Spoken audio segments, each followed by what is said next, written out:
Welcome back to the channel, guys. It's been a while. Back in the UK now, back from South America.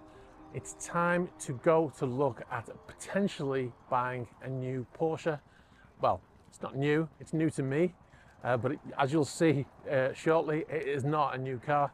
I'm gonna head down from the north of England, gonna head down to just outside of London, a place called Henley-on-Thames, where we're gonna go and look at this car.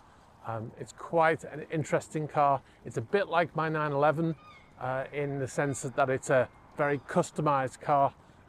You'll see a little bit later on. I'm not sure how much I'm going to be able to film because I'm going to see it at the guy's house, and then I'll talk about what car's going to have to go to allow me to bring this car into the garage. Anyway, we've got the trusty McCann here. We're going to set off. It's quite early. It's quite cold as well, as you might have noticed. But I'm going to get in the car, get on the road, because it's about 3 hours to get down to where I'm going. So let's do that. There's one thing I'd like to point out here. You see this longboat here? See what he's got on the bow? Starlink.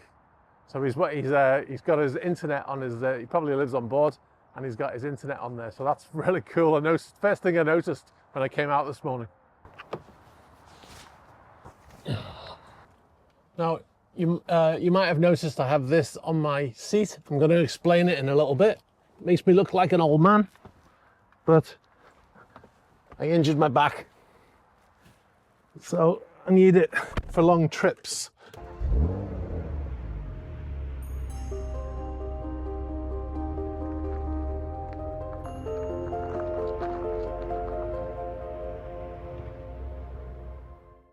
Like I said, I'm going to Henley-on-Thames. Haven't been there for a long time. I used to be stationed down in that area, Buckinghamshire, when I was in the military, also in Berkshire as well. That was a long time ago. That was in the 90s. So it's been a while. The car I'm going to look at, I don't want to give it away just yet, but it's a classic car. I've never driven a classic car. I've driven old cars. Now, it's not a standard car by any stretch of the imagination. It's in fact, like I said, it's very similar to what I did with my 911. It's been custom built by a specialist, but where I thought I had attention to detail, this chap has like lost his mind when it comes to speccing this car exactly how he wanted it. Like I said, I've never driven an original, and I've not driven this car, so I really need to drive it before I make a decision, because it's a lot of money to spend on a car. It's a Porsche, yes. Now, if I decide, if I love this car and I say I have to have it because it's such a pretty car, but I don't know what it's like to drive. So, but if I drive it and I fall in love, then a car has to go, because I don't have space in the garage, and I don't have the money in my bank account to be able to buy this car and keep everything that I already have. So now, obviously, my 911 is not going to go anywhere, and the McCann that I'm driving right now, that's not going to go anywhere, because I need a regular practical car. So there only leaves one car, and that's my 718 Spyder.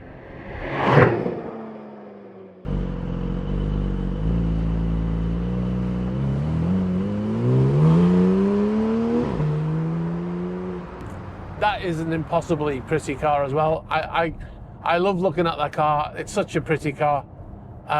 It's such a great car to drive on the right road. It's really fantastic. And I really don't want to sell it. It's the only brand new car I ever bought, and it's a Porsche. It's brand new. And when I bought it, because I knew that the Boxster was going electric in the next iteration, I thought, well, this is it. This is. I need to get this car now to keep it, because I won't be able to buy another one, not a new one. So that's why I bought it. As pretty as it is, and as good as it is on all of those roads that I've talked about, take it to Wales, on the country roads, etc.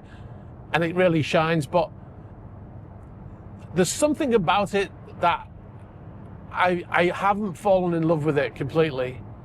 And I think it's because when you're like if I was driving it right now, it would be so loud inside the car with the roof up that it's not, I've never really wanted to take it on a road trip. So as a result of that, I haven't done many miles in it. I've had it for 4 years in a few months, and I've only done 3,800 miles.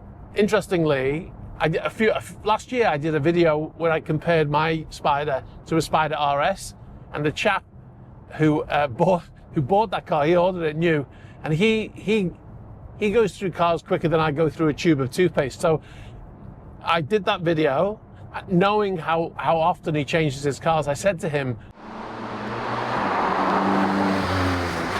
if you decide to sell this car, please let me make a video, let me drive the car, because I've never driven a Spyder RS. Oh, there's a 911 right now. I said, let me drive it before you sell it. So 2 months later, I go to our regular monthly car meet, and he turns up in a new car. He's got a Carrera GTS, so 992.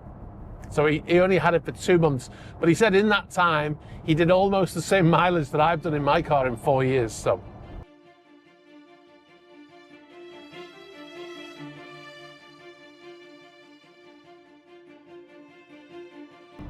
very cool. There is a very nice car just coming to overtake me. It's an original, or proper, let's say, Renault 5 Turbo. I know they're bringing out a new one now. It's electric, it's BS, you know, using up all the old classic names to try and get people to buy electric. But no matter how good you think it is, this is a real Renault 5 behind me right now. And this reminds me of my youth as well. So yeah, really nice car. There it is, just gone past.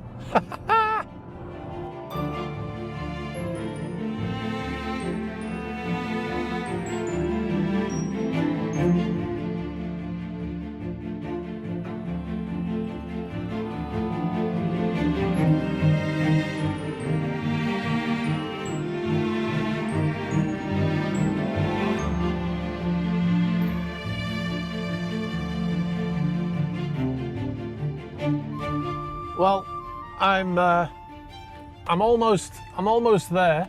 Ooh. I'm in a nice little English country village. The houses are very nice. You know, you're in an affluent area when the houses don't have numbers. They all have names. Never lived in a house that doesn't have a number. Badger's End, that one's called. Feel like I'm going to see the squire of the manor or something.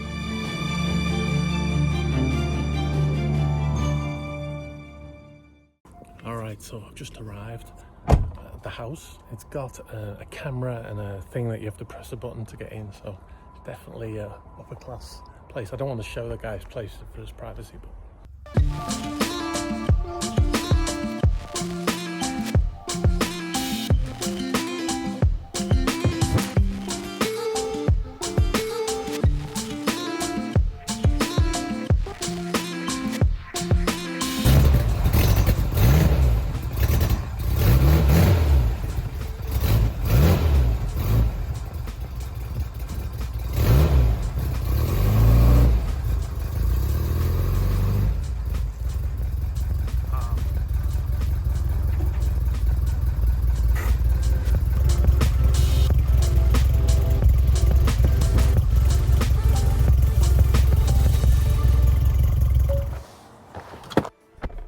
It's absolutely, it's really, really amazing. So it's like a modern art piece.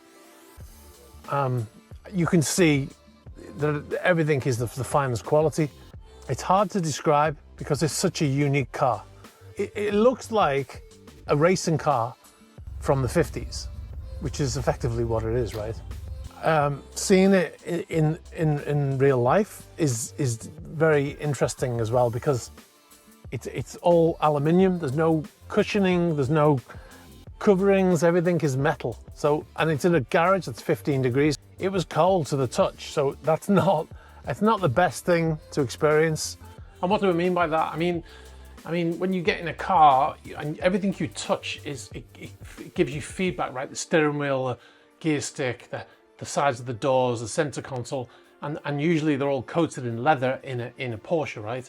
But this car had none of that. It didn't have a center console. It had a wooden steering wheel. It had a wooden shift lever. It was metal on here, metal dash. Everything was metal. So everything you touched was cold.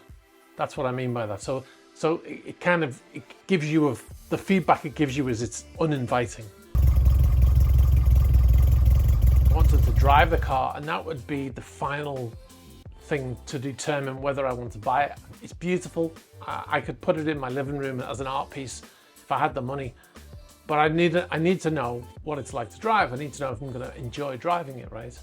But he wouldn't let me drive it. He said because of insurance reasons and stuff. That's a big problem because I don't know what it's like to drive at all. I don't know what it's like to drive this type of car.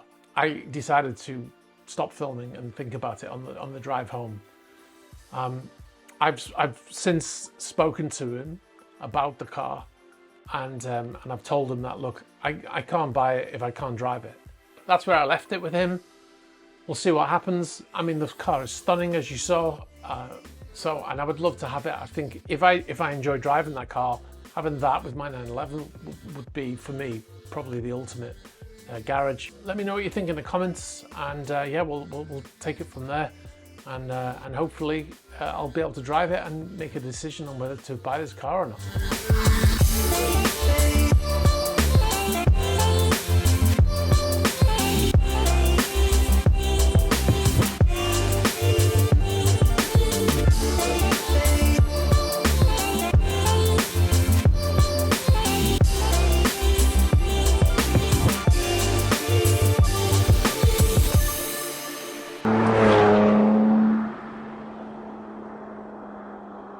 Spyder is a great car. It's a fast car, but it does not come close to this car. When you're driving, you know, you're part of the machine, changing gears,